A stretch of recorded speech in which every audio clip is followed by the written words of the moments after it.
सभी को नमस्ते। जय श्री अम्मा भगवान। श्री भगवान जी का मुक्ति मोक्षा दर्शन अनुवाद सेशन में आप सभी को हार्दिक स्वागत।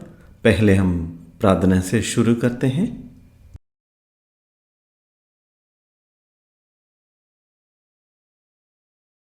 ओम सच्चिदानंद परब्रह्मा पुरुषोत्तमा परमात्मा श्री भगवती समेत श्री भगवते नमः। ओम सच्चिदानंद परब्रह्मा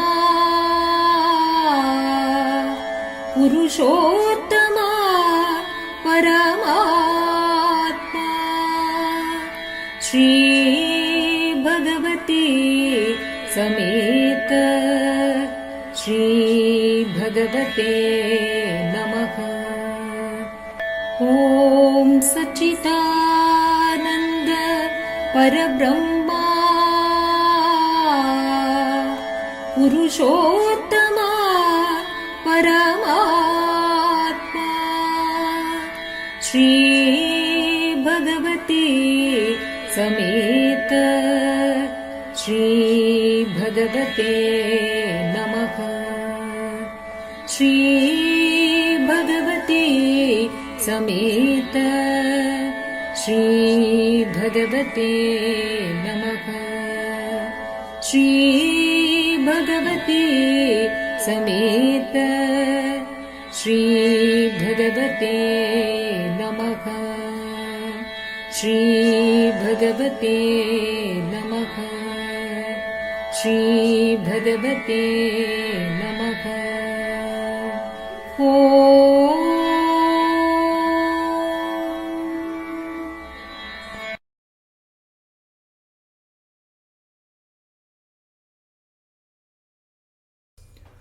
जय बोलो ज्ञान प्रदाता श्री भगवान की जय। पहला प्रश्न। प्रिय श्री भगवान, पाद प्रणाम। हमारे परिवार का हर सदस्य आध्यात्मिक मार्ग पर अलग अलग स्तर पर है। आपकी इस शिक्षा के अनुसार हम सब एक ही चेतना है। यदि परिवार के किसी एक सदस्य को आपकी कृपा से भक्ति, समर्पण या मुक्ति जैसे परम उपहार प्राप्त हो जाए, तो क्या यह संभव है कि परिवार के अन्य सदस्यों को भी ऐसा महान आध्यात्मिक अनुभव और उपलब्धियां प्राप्त हो? धन्यवाद प्रिय श्री भगवान। श्री भगवान जी ने ऐसा उत्तर दिया है, हाँ यह संभव है। वास्तव में ऐसा ही होता है। अगला प्रश्न। पाद प्रणाम प्रिय श्री भगवान। श्री भगवान की शिक्षा है कि यदि आप महिलाओं का सम्मान करते हैं तो आपको मेरी कृपा तुरंत प्राप्त होगी। कृपया बताइए कि हम इस शिक्षा को अपने जीवन में कैसे उतारें और इसे वास्तविकता कैसे बनाएं। श्री भगवान जी का समाधान। मैं अभी इसके सभी विवरणों में नहीं जा सकता, लेकिन आप इसे अपने जीवन में करके देख सकते हैं। जैसे जैसे आप महिलाओं का सम्मान करना सीखेंगे, आपके भीतर कुछ परिवर्तन होने लगेंगे, विशेषकर आपके ब्रेन में। इसके परिणाम स्वरूप आपको ऐसी अनुभूतियाँ और डाउनलोड्स प्राप्त होगी जो तब संभव नहीं है जब आप महिलाओं से घृणा करते हो या उनसे जुड़ा नहीं पाते हो। लेकिन यदि आप अपने जीवन की महिलाओं को स्वीकार करते हैं और उनका सम्मान करते हैं, तो आप पाएंगे कि आपका मस्तिष्क अलग ढंग से कार्य करने लगता है।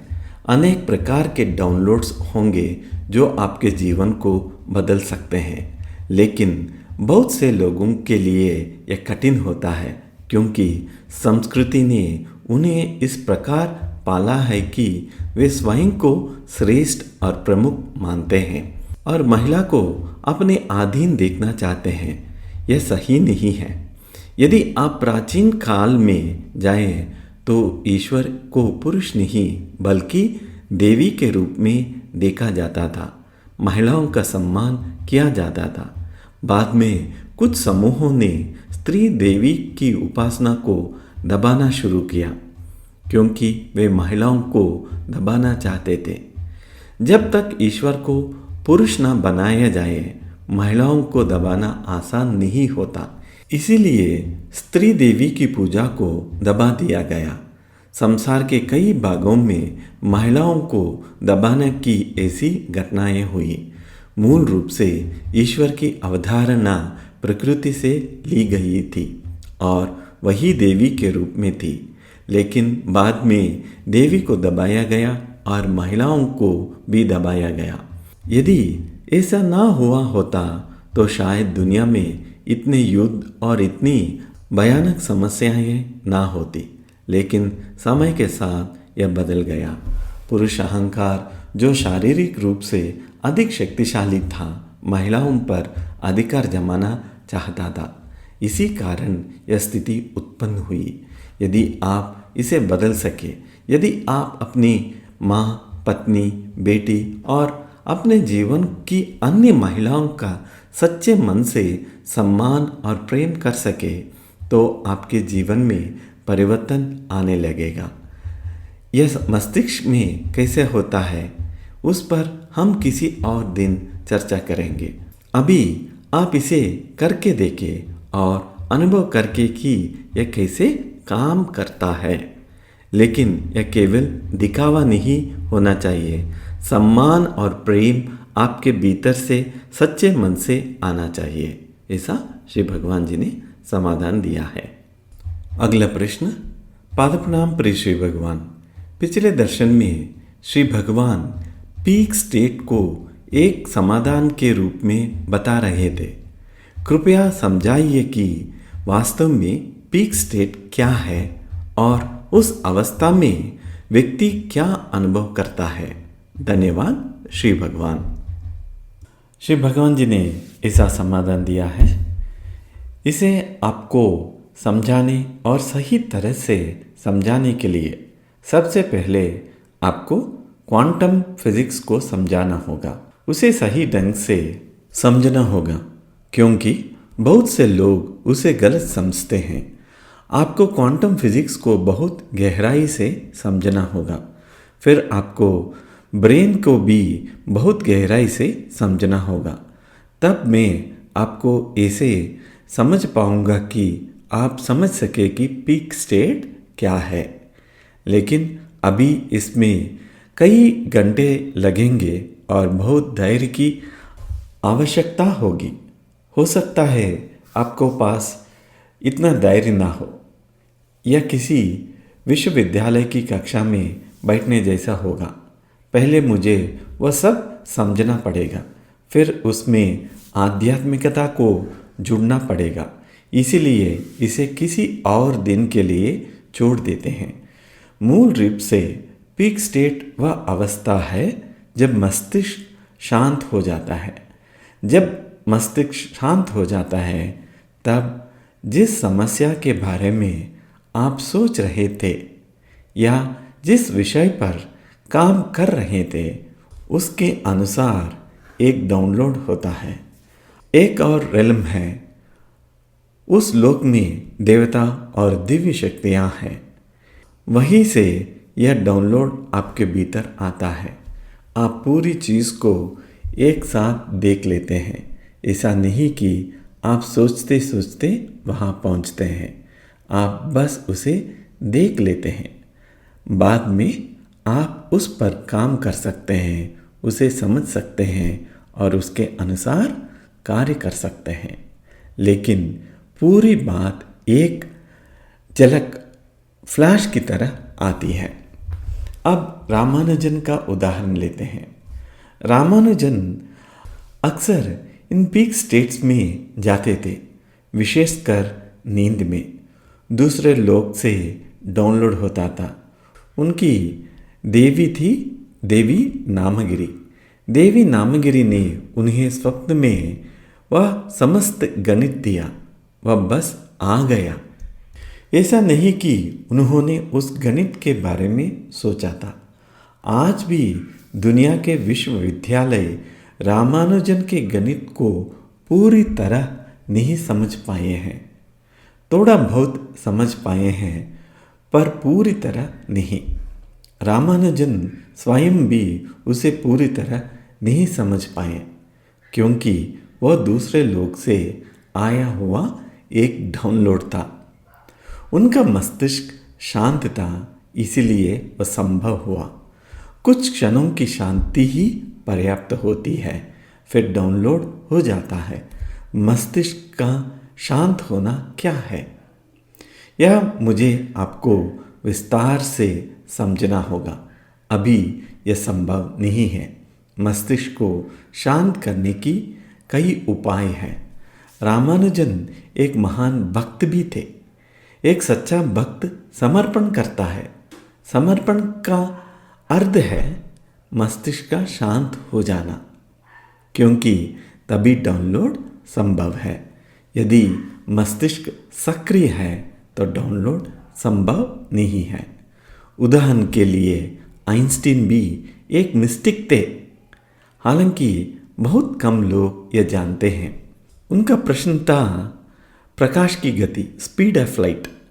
उनमें भी शांत होने और पीक स्टेट में जाने की क्षमता थी। जब ऐसा हुआ तो पूरी समझ एक झलक में उनके भीतर आ गई। ऐसा नहीं कि उन्होंने बैठकर खोज की, पूरी बात एक साथ आ गई। बाद में उन्होंने गणितीय प्रमाण विकसित किए हैं। इसी प्रकार न्यूटन पेड़ के नीचे बैठे थे और सेब गिरा। वे भी एक मिस्टिक थे। वे एक विशेष अवस्था में चले गए और कुछ ही क्षणों में ग्रेविटेशनल फोर्स का सिद्धांत उनके सामने प्रकट हो गया। बाद में उन्होंने गणितीय रूप से उसे सिद्ध किया। एक बार ग्रहों की गति, प्लैनेटरी मोशन पर एक प्रश्न पूछा गया था और न्यूटन के पास उसका उत्तर नहीं था। वे घर गए, वहाँ वे पीक स्टेट में चले गए, अर्थात उनका मन शांत हो गया। तभी एक झलक में डिफरेंशियल कैलकुलस का डाउनलोड हुआ। अगले दिन वे वापस आए और उसी के आधार पर समाधान दिया। बच्चे कॉलेज में वर्षों तक डिफरेंशियल कैलकुलस सीखने के प्रयास करते हैं और संघर्ष करते हैं, लेकिन न्यूटन के लिए वह कुछ ही क्षणों में डाउनलोड हो गया। वे भी एक आध्यात्मिक व्यक्ति थे। यह बात बहुत लोग नहीं जानते। आपने शकुंतला देवी और कुछ छोटे बच्चों को बहुत तेजी से एक्सटेंसिव कैलकुलेशंस करते देखा होगा। इसका कारण यह है कि उनका ध्यान और रुचि उसी क्षेत्र में केंद्रित होती है। जब उनसे प्रश्न पूछा जाता है तो एक क्षण के लिए वे पीक स्टेट में चले जाते हैं और उत्तर उनके सामने चमक की तरह प्रकट हो जाता है। वे सोच नहीं रहे होते। यदि वे सोचते तो इतना तेज उत्तर देना असंभव होता। ब्रेन इतना तेज नहीं चलता। उत्तर बस उनके सामने प्रकट होता है और वे उसे बोल देता है। इसी प्रकार यदि कोई संगीतकार है तो महान संगीत रचनाएं भी एक झलक में आती है। वे पीक स्टेट में जाते हैं और रचना उनके भीतर उतरती है। आपने बीथोवन के बारे में सुना होगा। एक दिन वे अपने घर में थे। बाहर दो भाई बहन बैठे थे और वे दुखी होकर रो रहे थे। बीथोवन घर के अंदर थे, फिर भी उन्होंने उनकी पीड़ा को महसूस किया। तभी उनके भीतर एक डाउनलोड हुआ। मेरे ख्याल है कि वह रचना मूनलाइट सोनाटा थी। वह संगीत उनके भीतर डाउनलोड हुआ। बाद में उन्होंने उसे बजाया। वे उन दिनों भाई बहनों के लिए बजा रहे थे, दर्शकों के लिए नहीं। कहा जाता है कि वे दोनों अंधे थे। जब उन्होंने वह संगीत सुना तो रोते हुए घर के अंदर आए और बोले, आप बीतोवन हैं। संगीत इतना अद्भुत था कि वे पहचान गए। यदि आपको किसी भी क्षेत्र में महान बनाना है तो आपको उस शांत अवस्था में आना चाहिए जहाँ ब्रेन पूरी तरह शांत हो जाता है। जब ऐसा होता है तब डाउनलोड होता है, चाहे गणित हो, भौतिकी, फिजिक्स, केमिस्ट्री, संगीत, डांस, चित्रकला, हर क्षेत्र में महान उपलब्धियाँ डाउनलोड के माध्यम से आती है। वेद भी इसी प्रकार प्राप्त हुए थे। ऋषियों ने उन्हें सोचकर नहीं बनाया था। वे ध्यान में बैठे, उनका मस्तिष्क शांत हुआ और वेद डाउनलोड हुए। फिर उन्होंने उसी डाउनलोड को सुनाया। हजारों वर्षों से वही परंपरा चली आ रही है, यद्यपि उसका बहुत सा वास्तविक अर्थ अब खो गया है। हमारे सभी प्रोग्राम्स, प्रक्रियाओं और साधनाओं का उद्देश्य आपको पीक स्टेट तक पहुंचाना है। उस पीक स्टेट में आप दूसरे लोग से जुड़ते हैं। वहाँ विभिन्न देवताएं हैं। गणित के लिए एक देवता है। शतरंज के लिए भी तमिलनाडु में सुंदरम शिवालयम नामक देवता है। यदि आप उनसे जुड़ते हैं तो शतरंज का डाउनलोड हो सकता है। चिकित्सा के लिए आप धन्वंतरी से जुड़ सकते हैं और चिकित्सा संबंधी डाउनलोड प्राप्त कर सकते हैं। हर क्षेत्र के प्रतिभाशाली लोग, चाहे उनके इसका ज्ञान हो या नहीं, इसे डाउनलोड प्राप्त करते हैं। हम आपको पीक स्टेट के लिए तैयार कर रहे हैं और फिर डाउनलोड के लिए आप किससे मिलेंगे? आप अम्मा भगवान से मिलेंगे। जैसे धन्वंतरी चिकित्सा संबंधी उपलब्धियां दे सकते हैं, वैसे ही हम मुक्ति प्रदान करेंगे। मुक्ति ही डाउनलोड होगी। जिस देवता की आप उपासना करते हैं उसी प्रकार का डाउनलोड आपको प्राप्त होता है। हम मुक्ति के विशेषज्ञ हैं। सदियों से हमारा एकमात्र जुनून मुक्ति रहा है और हम मुक्ति का डाउनलोड प्रदान करते हैं। यही पीक स्टेट का मूल विचार है। जय बोलो ज्ञान प्रदाता श्री भगवान की जय।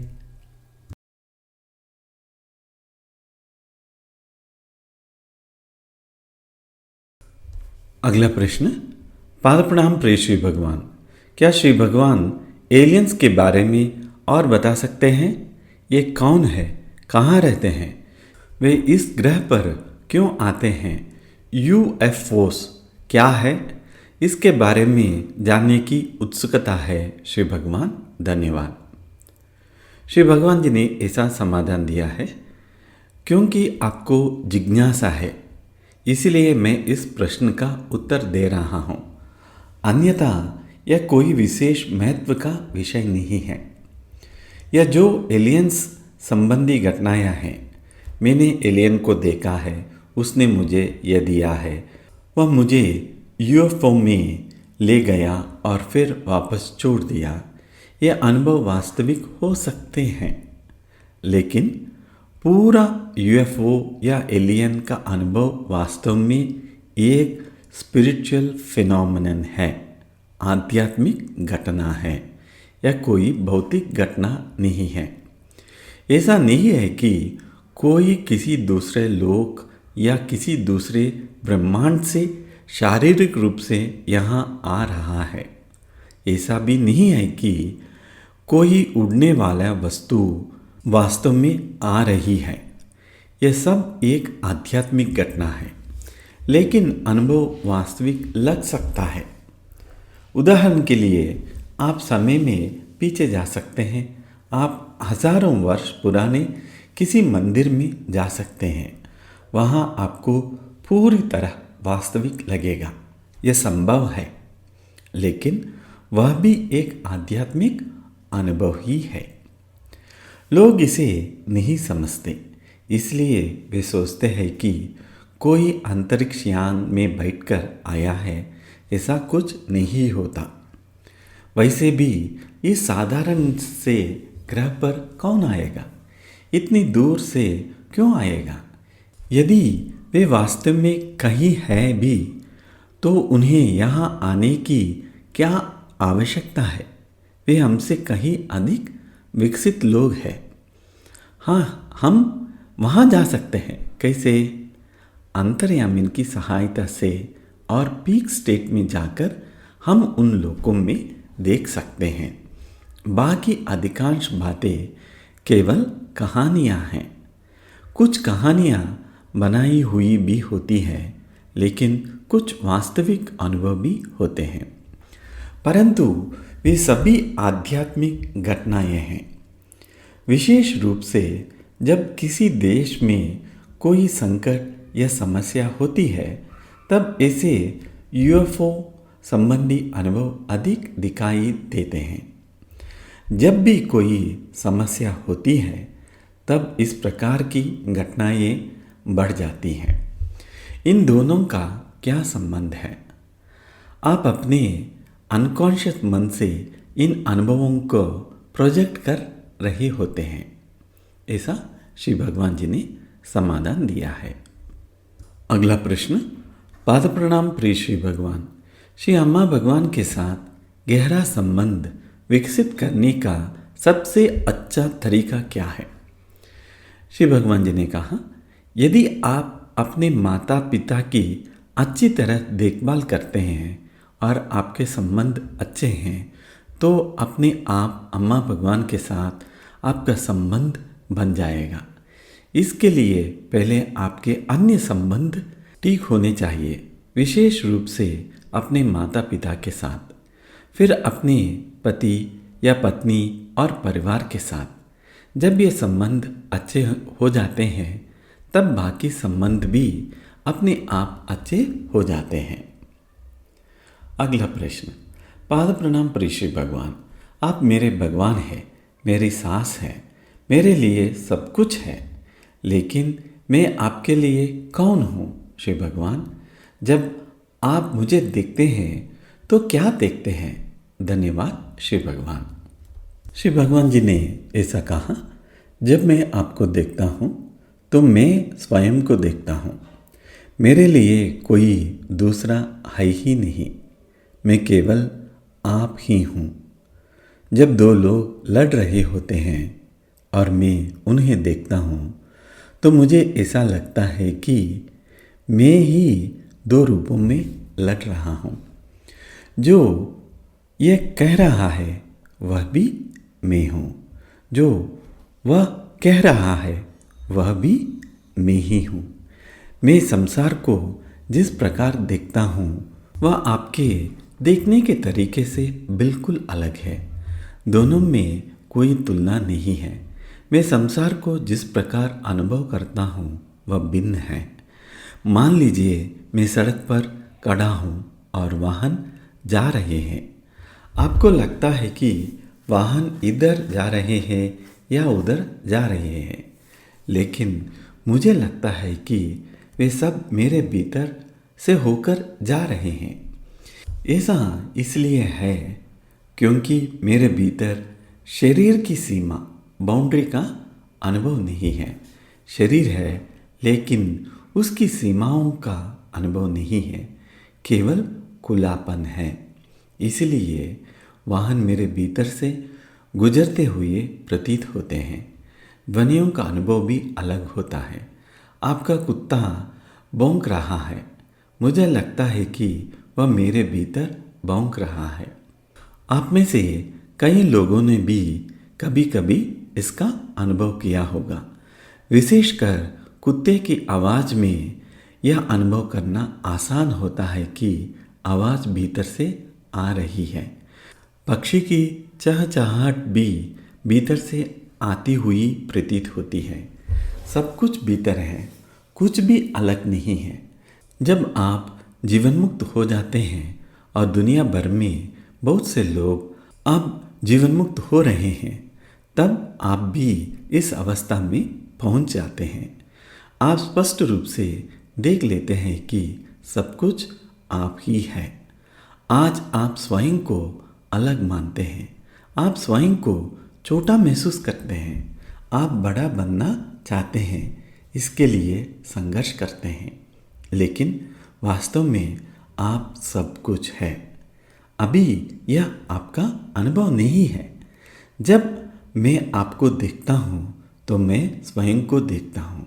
बस मेरी एक ही इच्छा है कि आप मुक्ति प्राप्त करें। ऐसा श्री भगवान जी ने समाधान दिया है। जय बोलो ज्ञान प्रदाता श्री भगवान की जय।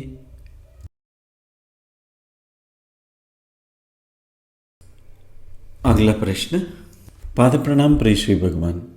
जो व्यक्ति अभी जीवन मुक्त नहीं है, उसके लिए कृपया बताइए कि इंडिफरेंस, उदासीनता और वैराग्य, डिटैचमेंट में क्या अंतर है। धन्यवाद मेरे प्रिय श्री भगवान। श्री भगवान जी ने ऐसा समाधान दिया है। एक बार एक बहुत प्रसिद्ध भिक्षु, मेरा ख्याल है कि कोरिया से हमारे पास आए हैं।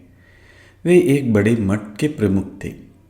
उन्होंने देखा कि हम लोग दीक्षा दे रहे हैं और तुरंत लोगों में परिवर्तन हो रहा है। उन्होंने भी वैसा करने की कोशिश की, लेकिन कुछ नहीं हुआ।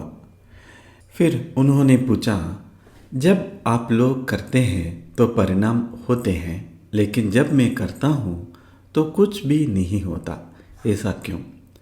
तब एक दासा ने कहा, क्योंकि हमने डिटैचमेंट का अभ्यास किया है। उन्होंने कहा, मैं भी अनासक्त हूँ। तब दासा ने कहा, नहीं, आप डिटैच नहीं हैं, आप केवल उदासीन हैं, इंडिफरेंट है। तब उन्होंने कहा, हाँ, मैं उदासीन हूँ, अब मैं समझ गया। क्योंकि उनका पूरा ध्यान अपने मठ के लिए अधिक धन जुटाने, बड़े कार्यक्रम करने, अधिक अनुयायी बनाने और अधिक प्रसिद्ध होने पर था। वे इन्हीं बातों में लगे हुए थे। इसलिए उनसे कहा गया, आप केवल अपने परिवार और कुछ अन्य बातों की प्रति उदासीन हैं, आप वास्तव में अनासक्त नहीं हैं। वे तुरंत यह बात समझ गया। अनासक्ति तब होती है जब आप देखते हैं कि आप ही सब कुछ है। जब आप देखते हैं कि आप सब कुछ है तो स्वाभाविक रूप से डिटैचमेंट आ जाती है। लेकिन यदि आप कुछ बनने की कोशिश कर रहे हैं, कुछ प्राप्त करना चाहते हैं और उसी कारण अपने परिवार को छोड़ देते हैं, तो वह अनासक्ति नहीं बल्कि उदासीनता है। आप हिमालय जाकर तपस्या भी कर ले, तब भी कुछ नहीं होने वाला। ऐसा श्री भगवान जी ने समाधान दिया है।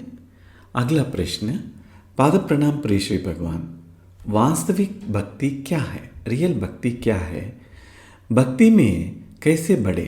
धन्यवाद श्री भगवान। श्री भगवान जी ने ऐसा समाधान दिया है। देखिए, शुरुआत में आपकी भक्ति नकली भक्ति हो सकती है, बोगस फेक भक्ति हो सकती है, वास्तविक भक्ति नहीं। आप केवल नमस्कार कर सकते हैं, कोई मंत्र जप कर सकते हैं या कुछ और कर सकते हैं, लेकिन वास्तविक भक्ति तब आती है जब आपको पीक स्टेट प्राप्त होती है। पीक स्टेट तभी आती है जब आप शांत हो जाते हैं। जब आप शांत होते हैं तब एक झलक में डाउनलोड होता है। तब आप समझते हैं, अरे यह तो आया है, मैंने इसके बारे में सोचा नहीं था। आप इसे बहुत स्पष्ट रूप से देख सकते हैं।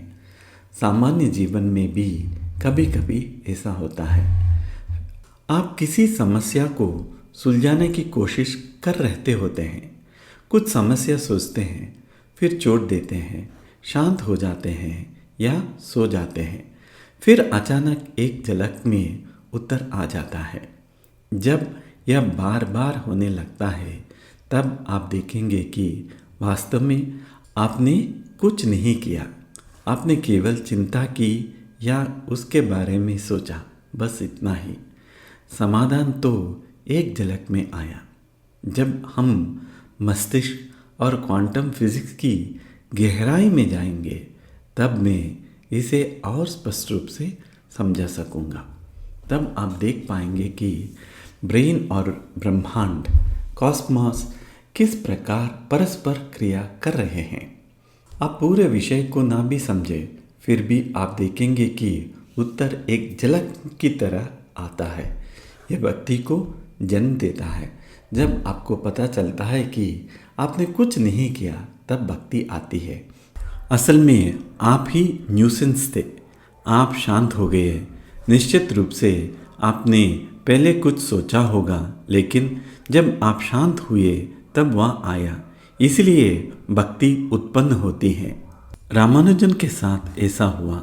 सभी महान लोगों के साथ किसी न किसी रूप में ऐसा हुआ। कोई परम ज्योति पर केंद्रित था, कोई किसी देवता पर केंद्रित था, फिर डाउनलोड हुआ। यही महान लोग हैं। ऐसा शिव भगवान जी ने समाधान दिया है। अगला प्रश्न। पादप्रणाम प्रिय श्री भगवान। धर्मा का विजन, मिशन और मार्ग वे क्या है? धन्यवाद प्रिय श्री भगवान। श्री भगवान जी ने ऐसा समाधान दिया है। इस मूवमेंट का विजन है स्वर्ण युग, गोल्डन एज को पृथ्वी पर लाना। यही हमारा एकमात्र लक्ष्य है। स्वर्णयुग पृथ्वी पर आना चाहिए। यदि इसमें देरी हुई और कलयुग चलता रहा तो सब समाप्त हो जाएगा।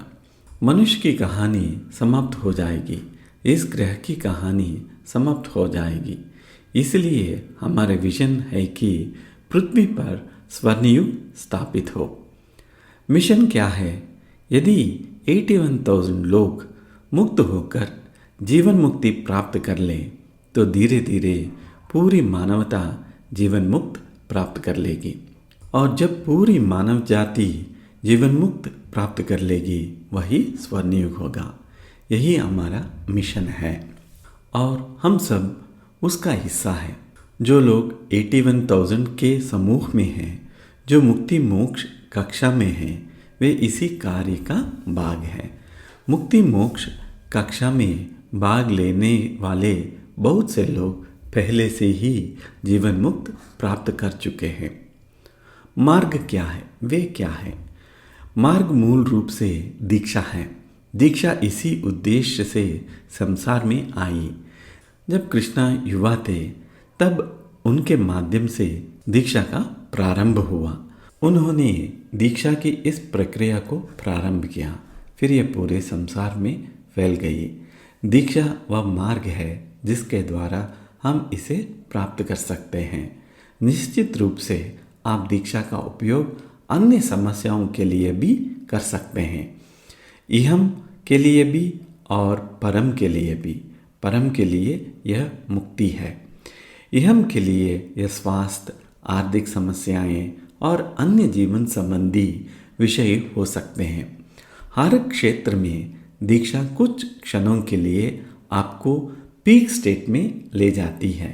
यदि उसे सही ढंग से ग्रहण किया जाए, फिर डाउनलोड होता है।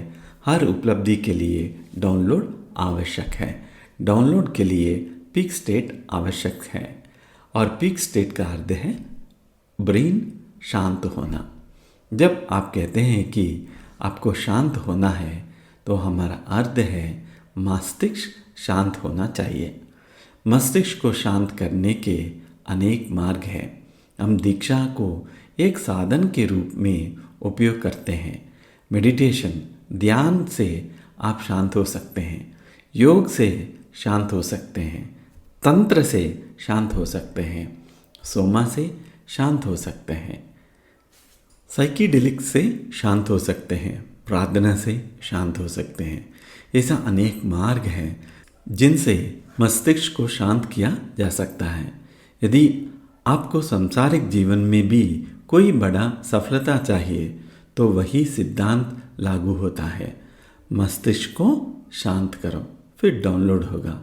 और निश्चित रूप से आपको डाउनलोड का ग्रहण करने के लिए तैयार भी होना चाहिए। कोर्स और कार्यक्रम आपको डाउनलोड प्राप्त करने के लिए तैयार करते हैं। हालांकि डाउनलोड कभी भी हो सकता है। डाउनलोड के लिए ब्रीथिंग एक्सरसाइज भी है। डाउनलोड के लिए और भी अनेक साधन हैं। एक बार डाउनलोड हो गया तो आप अपने क्षेत्र में महान बन सकते हैं। यदि डाउनलोड नहीं हुआ तो आप एक साधारण व्यक्ति बने रहेंगे जो केवल खाता है, थोड़ा काम करता है और फिर मर जाता है। ऐसा जीवन वास्तव में जीने योग्य नहीं है। ऐसा श्री भगवान जी ने समाधान दिया है।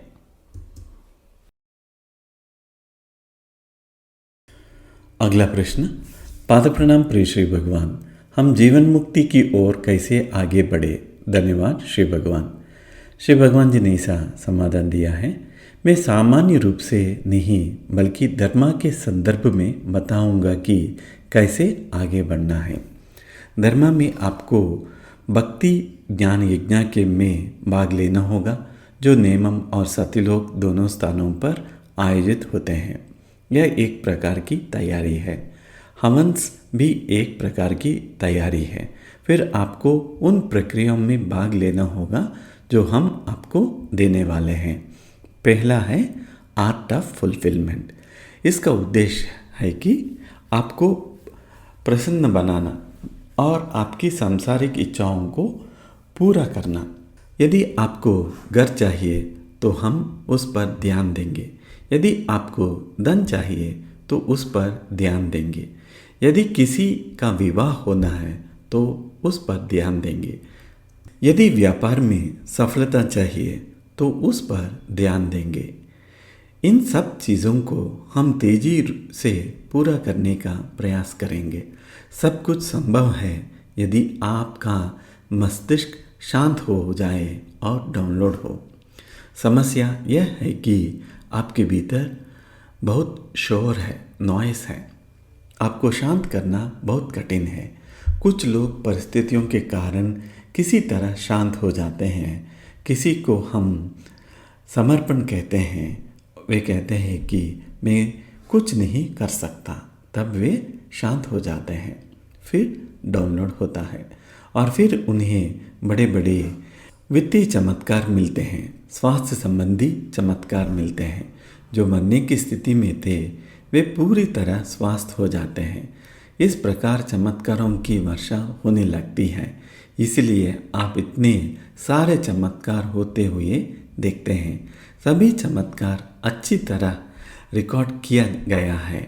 वे प्रामाणिक है और वास्तविक प्रमाणों के साथ उपलब्ध है। पश्चिमी देशों के लोग तकनीकी का उपयोग करके उन वीडियो को बनाते हैं।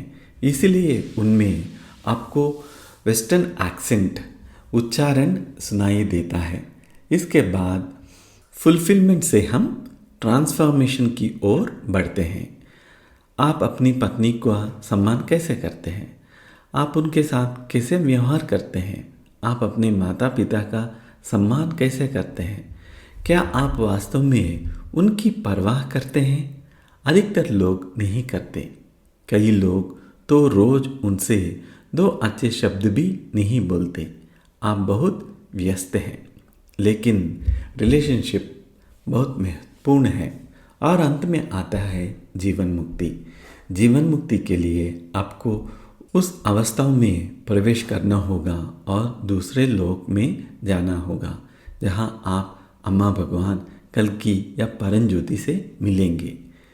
प्राचीन काल में लोग तपस्या करते थे, फिर भगवान उनके सामने प्रकट होते थे। वे उनसे वरदान मांगते थे। यह भी वही प्रक्रिया है। उन्होंने तपस्या के द्वारा स्वयं को शांति किया। फिर उन्होंने दूसरे लोग को देखा और अपने देवता को देखा। फिर उन्होंने वरदान मांगा और भगवान प्रसन्न होकर उन्हें वरदान देते हैं। यहाँ भी वही टेक्निक है।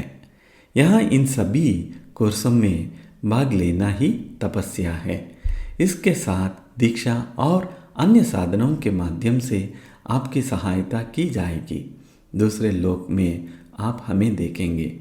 यहाँ हमें देखना एक बात है, वहाँ हमें देखना बिल्कुल अलग बात है। वहाँ आप कहेंगे, अम्मा भगवान आप मुक्ति के बारे में बहुत समय से बता रहे हैं, हम उसके लिए तड़प रहे हैं, कृपया हमें मुक्ति दीजिए। फिर वह आपको दी जाएगी और आप मुक्त बन जाएगा। यही प्रक्रिया है। लेकिन यदि आपका बॉन्ड अच्छा है तो आप कभी भी कहीं भी मुक्त हो सकते हैं।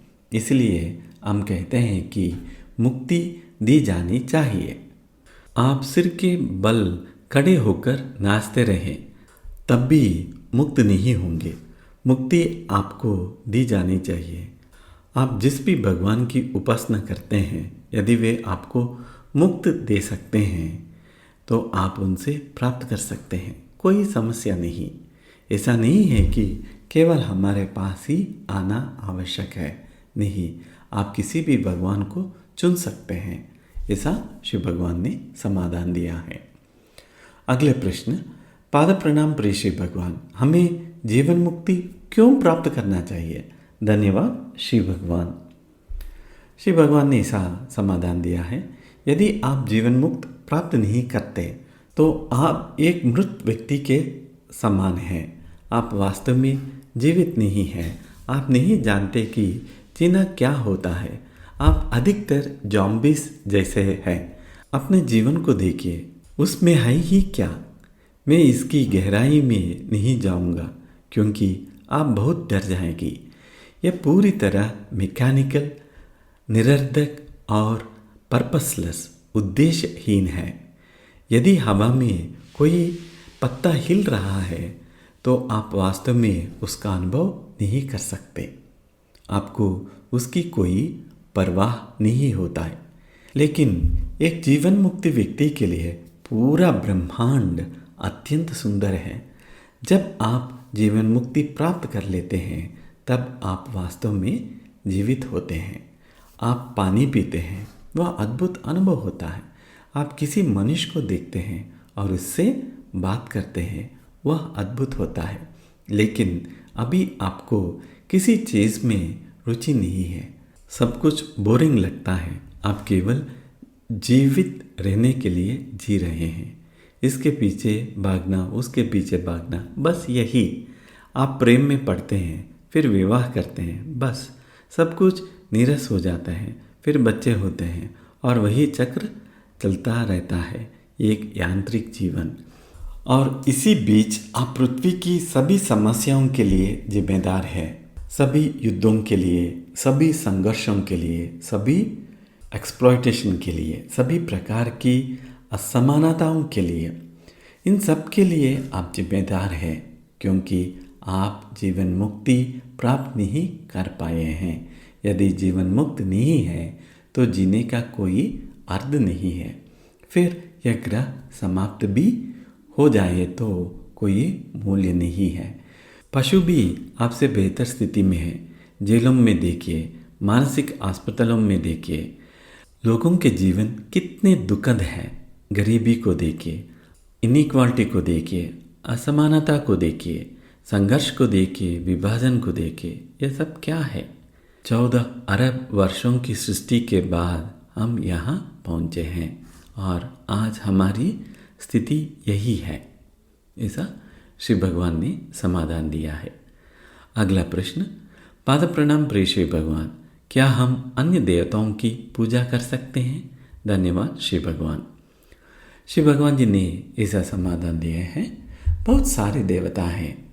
आप अपनी पसंद के किसी भी देवता की पूजा कर सकते हैं। केवल एक बात है, यदि आप पूरा प्रभाव प्राप्त करना चाहते हैं तो एक ही भगवान की उपासना करें। जैसे ईसाई करते हैं, जैसे मुसलमान करते हैं। हमारे धर्म में ईसाई भी है, मुसलमान भी है, बौद्ध भी है।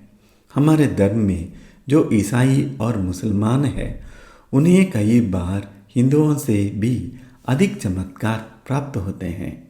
क्यों? क्योंकि वे एक भगवान पर केंद्रित रहते हैं। हम यही कर रहे हैं, लेकिन चुनाव आपका है। आप किसी हिंदू देवता को चुन सकते हैं, किसी मुस्लिम या ईसाई ईश्वर को चुन सकते हैं, या किसी अन्य देवता को। यह आपका विषय है, हम उस पर कुछ नहीं कह रहे हैं, लेकिन हम यह अवश्य कह रहे हैं, कृपया एक ही भगवान को चुनिए। 2 नहीं, 3 नहीं, 4 नहीं, ये सब मत कीजिए।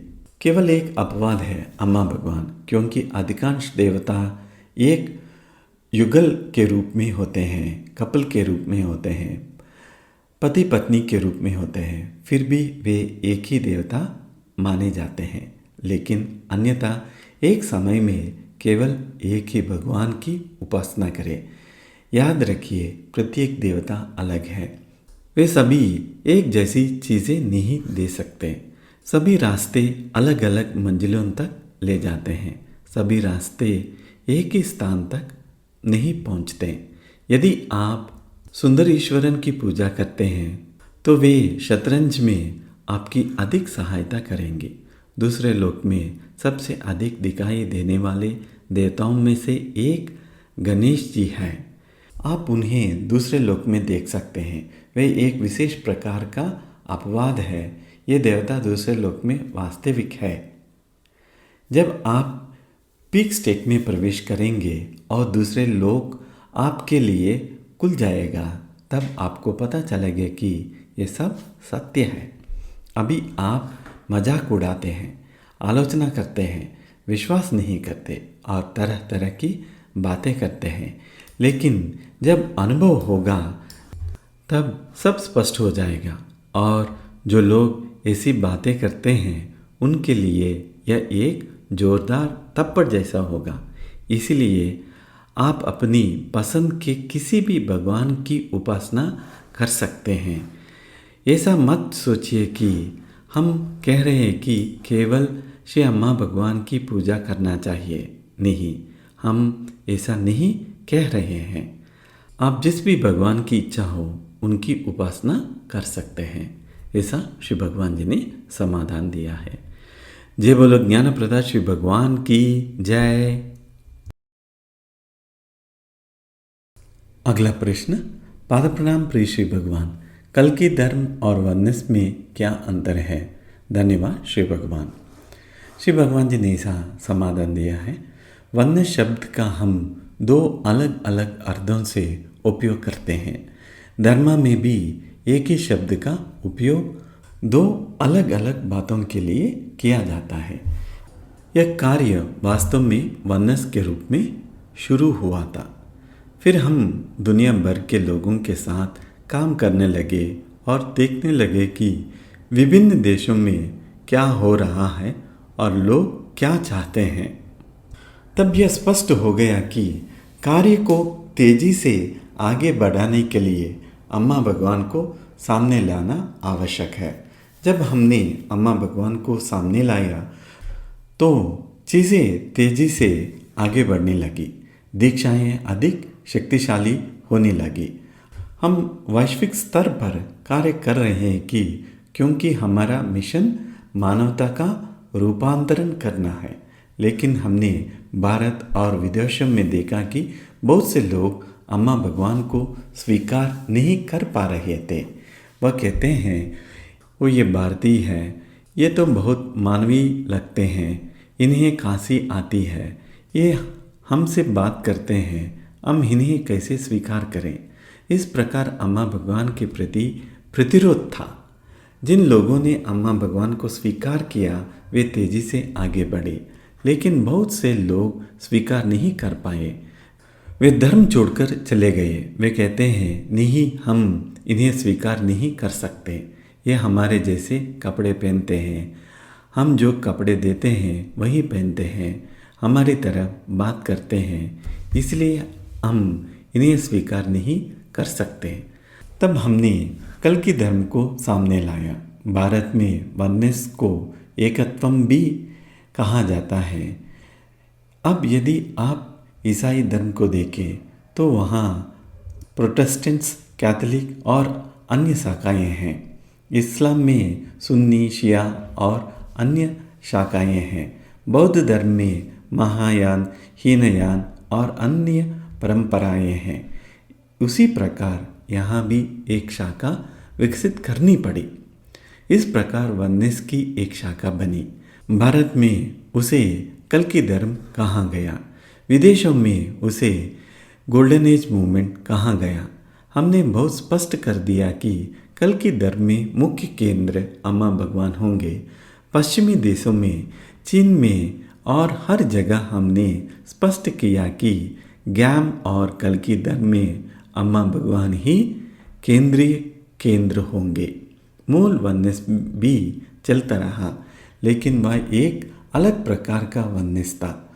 उस वननेस में अम्मा भगवान केंद्र में नहीं है। वहाँ अधिक जोर सेल्फ एफर्ट, स्वप्रयास पर है और उसका जुड़ाव बौद्ध धर्म की ओर अधिक है, जबकि कल्कि धर्म का झुकाव सनातन धर्म की ओर अधिक है। वह वननेस भी है, वह शीर्ष स्तर पर है और उसका संचालन अम्मा भगवान करते हैं। उसके नीचे वननेस है जिसका संचालन मेरे पुत्र द्वारा किया जाता है। हम सब एक ही भवन, एक ही व्यवस्था और एक ही कार्यक्षेत्र साझा करते हैं, लेकिन फिर भी अलग है। उदाहरण के लिए एकम भी कार्य कर रहा है, कल्कि धर्म भी कार्य कर रहा है। कल्कि धर्म को अम्मा भगवान संभाल रहे हैं। इस प्रकार दो विभाग है। संक्षेप में कहें तो वननेस का झुकाव बौद्ध धर्म की ओर है, कल्कि धर्म का झुकाव सनातन धर्म की ओर है। वननेस अम्मा भगवान केंद्रित नहीं है, कल्कि धर्म पूरी तरह अम्मा भगवान केंद्रित है। कुछ लोग केवल कल्कि धर्म में रहते हैं, वे कहीं और नहीं जाते। कुछ लोग केवल वननेस में रहते हैं, कुछ दोनों में भाग लेते हैं। जो वननेस में जाते हैं वे कल्कि धर्म में भी आते हैं, और जो कल्कि धर्म में आते हैं वे वननेस में भी जाते हैं। भारत के बाहर वननेस बड़ा है, भारत के भीतर कल्कि धर्म बड़ा है।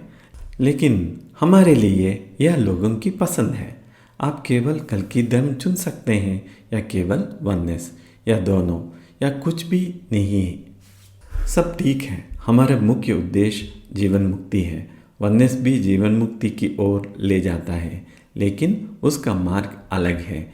यदि आप चाहे तो बौद्ध धर्म मार्ग अपना सकते हैं। बौद्ध भिक्षु कोरिया, चीन और जापान से हमारे पास आते हैं। आप अपनी पसंद का मार्ग चुन सकते हैं। सरल भाषा में अंतर यह है, कल्कि धर्म अम्मा भगवान केंद्रित है, वननेस अधिक सेल्फ एफर्ट केंद्रित है। और एक उदाहरण दो, सनातन धर्म के भीतर वननेस का झुकाव अधिक अद्वैता की ओर है, जबकि कल्कि धर्म का झुकाव अधिक विशिष्ट अद्वैता की ओर है। अंततः बात इस पर निर्भर करती है कि आपको क्या सहज लगता है। कुछ लोग अम्मा भगवान के बिना सहज है, कुछ लोग अम्मा भगवान के साथ सहज है। हर व्यक्ति अलग है, उसकी परवरिश, जीवन के अनुभव और परिस्थितियाँ अलग हैं। आप जो चाहें चुन सकते हैं, लेकिन अंतर है। ऊपर वननेस है जो सबका स्वामी है, दोनों उसी को साझा करते हैं। ये दो पूरी तरह अलग संस्थाएं नहीं हैं। हम एक भी हैं और अलग भी है। We are one and also not one. ऐसा शिव भगवान जी ने समाधान दिया है। अगला प्रश्न, पाद प्रणाम प्रिय श्री भगवान, स्वर्णयुग की विशेषता क्या होगी? धन्यवाद श्री भगवान। श्री भगवान जी ने ऐसा समाधान दिया है, स्वर्ण युग में कोई काम नहीं होगा, किसी को काम नहीं करना पड़ेगा, काम समाप्त हो जाएगा। इसीलिए हम कहते हैं कर्मणो बंधात विमुक्ति ही, काम समाप्त। 14 अरब वर्षों की सृष्टि के बाद क्या हम केवल काम करने के लिए पैदा हुए हैं? कागज़ पर कलम चलाने के लिए, कंप्यूटर चलाने के लिए, लोहे की चढ़ मोड़ने के लिए, टाइपिंग करने के लिए? क्या यही 14 अरब वर्षों की सृष्टि का उद्देश्य है? यह किसी प्रकार का पागलपन है। पहले भी कई सतयुग आ चुके हैं। उन सतयुगों में लोग क्या करते थे? वे पेड़ों के नीचे रहते थे, फल खाते थे, जीवन जीते थे। बस इतना ही, कोई काम नहीं, केवल खाना, घूमना और आनंद लेना, मुख्य रूप से फल खाकर जीवन बिताना। पहले के सतयुग में कोई काम नहीं था। फिर त्रेता और द्वापर में आते आते काम बढ़ता गया। अब स्थिति यह है कि हर व्यक्ति काम में लगा हुआ है, लेकिन किसी लिए? क्या यही जीवन का उद्देश्य है? यह बहुत ही निरर्थक बात है। इसलिए स्वर्ण युग में काम नहीं होगा।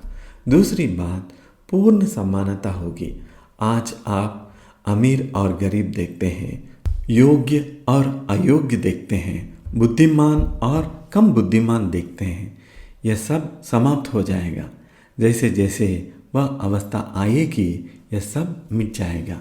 पुरुष और महिला के बीच कोई असमानता नहीं होगी। एक ही काम के लिए पुरुष को अधिक वेतन और महिला को कम वेतन, यह सब समाप्त हो जाएगा। कोई असमानता नहीं होगी। ना अमीर होंगे ना गरीब, ना ऊंचे पद होंगे ना नीचे पद, यह सब समाप्त हो जाएगा। दूसरी बात, सभी धर्म समाप्त हो जाएगा। पृथ्वी पर कोई धर्म नहीं रहेगा। जब आप जीवन मुक्त की अवस्था में होंगे, तब धर्म की आवश्यकता ही क्या होगी? सभी धर्म समाप्त हो जाएगा। सभी आध्यात्मिक गुरु भी समाप्त हो जाएंगे। किसी गुरु की आवश्यकता नहीं होगी। धर्मों ने अच्छी बातें भी दी है, लेकिन धर्मों के कारण बहुत पीड़ा भी हुई है। वह सब समाप्त हो जाएगा। कोई विभाजन नहीं रहेगा। कोई राजनीतिक दल नहीं होंगे। सभी समाप्त हो जाएंगे। भारत, चीन, जापान, रूस जैसे देशों की सीमाएं नहीं रहेंगे। सभी सीमाएं समाप्त हो जाएंगी। कोई सरकार भी नहीं होगी। फिर आपको कौन चलाएगा? सरकार नहीं होगा।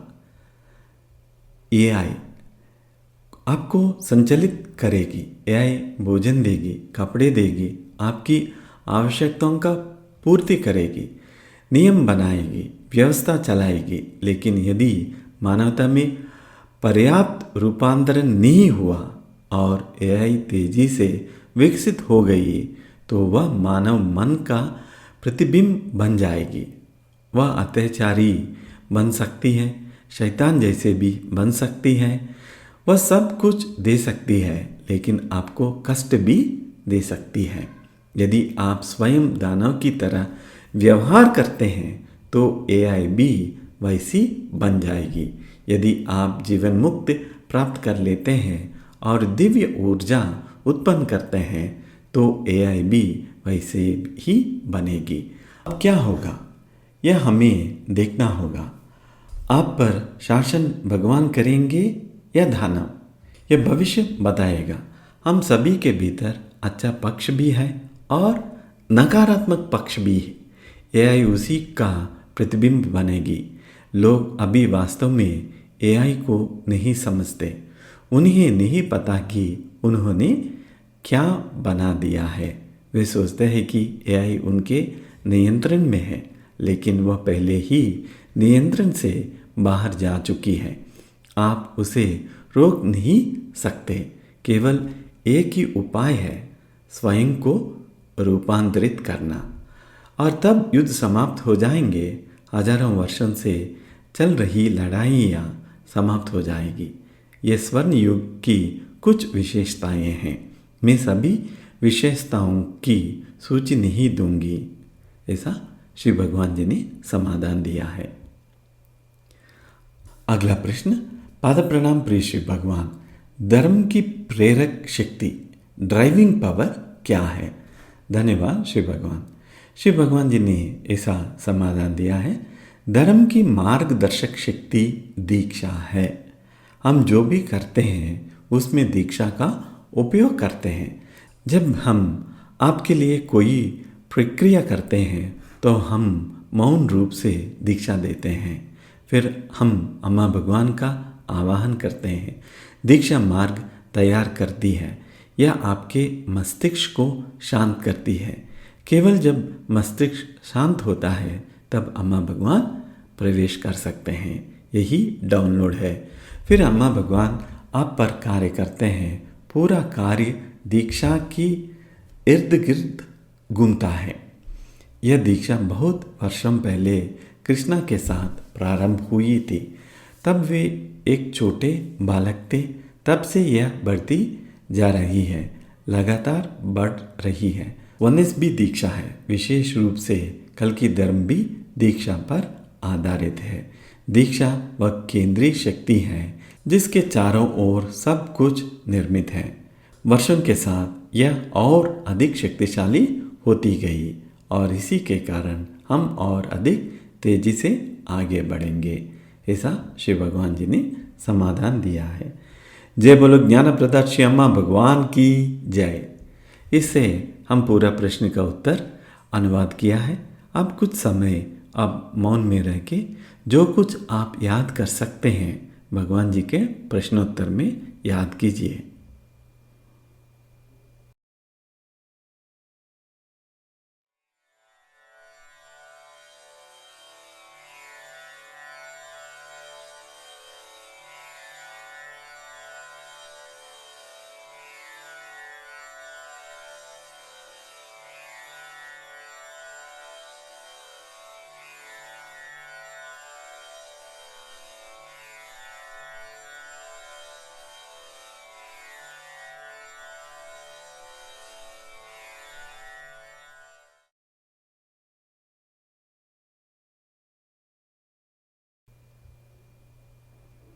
अभी हम श्यामा भगवान को कृतज्ञता व्यक्त करेंगे।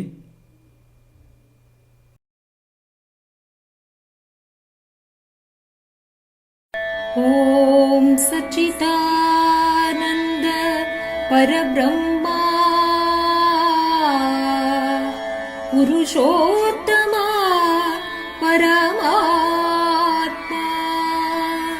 श्री भगवती समेत श्री भगवते नमः। ॐ सच्चिदानन्द परब्रह्मा पुरुषोत्तमा परमात्मा श्री भगवती समेत श्री भगवते नमः। ॐ सच्चिदानन्द परब्रह्मा पुरुषोत्तमा परमात्मा श्री भगवती समेत श्री भगवते नमः। श्री भगवती समेत श्री भगवते नमः। श्री भगवती समेत श्री भगवते नमः। श्री भगवते नमः। श्री भगवते नमः।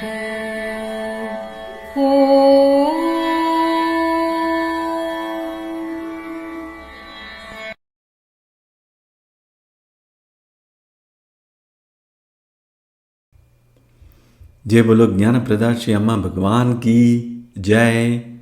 आज इस कार्यक्रम में भाग लेने के लिए आप सभी को धन्यवाद। जय श्री अम्मा भगवान।